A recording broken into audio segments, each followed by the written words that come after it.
Hi, everybody. I am going to start by talking about strong verbs to use when you summarize the they say.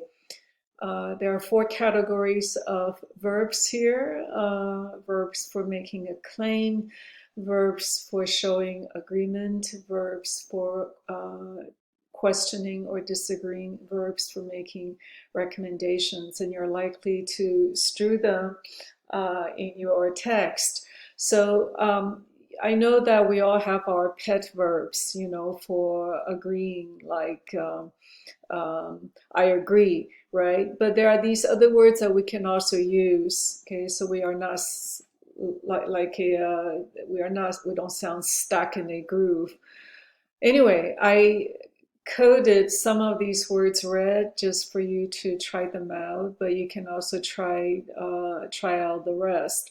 So for make verbs for making a claim, insist. Okay, it certainly would add a stronger tone to the claim. Okay, or observe, which is quieter. Okay. And the second category, verbs for expressing agreement, well, try celebrate the fact that, okay, um, making it into a complex sentence, okay, or you can try acknowledge, okay, or we have a rather understated phrase, do not deny.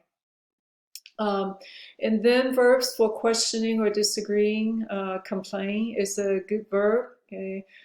Kind of a new uh, usage for me as well, okay?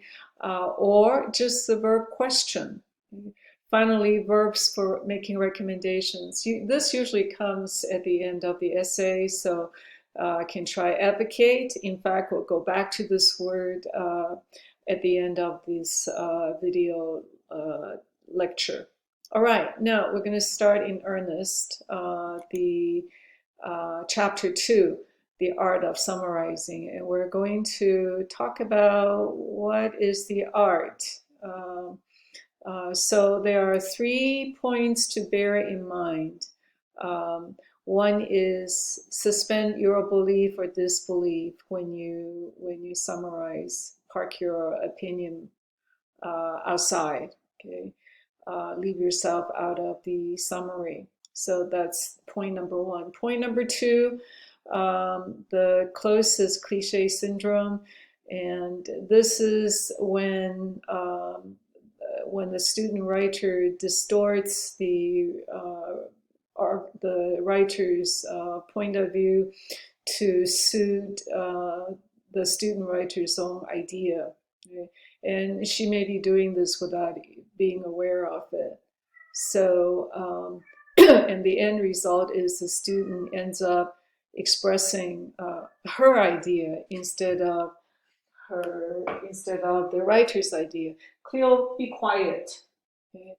And then finally, the last point, also actually the most important point, is that the summary serves as a bridge to your argument. So it's not, you're not writing a summary for the sake of writing a summary. You're writing a summary whose endpoint is actually your response to the piece that you just summarized. That is the most important point. What should a summary not be? Well, it should not be something like this. Author X says many different things on this topic. First he says, then he makes the point that blah, blah, blah. You don't want to do this. First of all, it's tedious. Secondly, you wonder, where is the student's argument? Yeah, which aspects of the author's article is the student responding to? That probably would not get said because the summary is so busy making a list of what the author says. So this is the kind of summary you definitely want to avoid, okay, in your revision. Um, all right, so that pretty much wraps up the art of summarizing. If you have any questions, drop me a line. and I'll answer to the best of my ability, and I'll see you next time. Bye bye.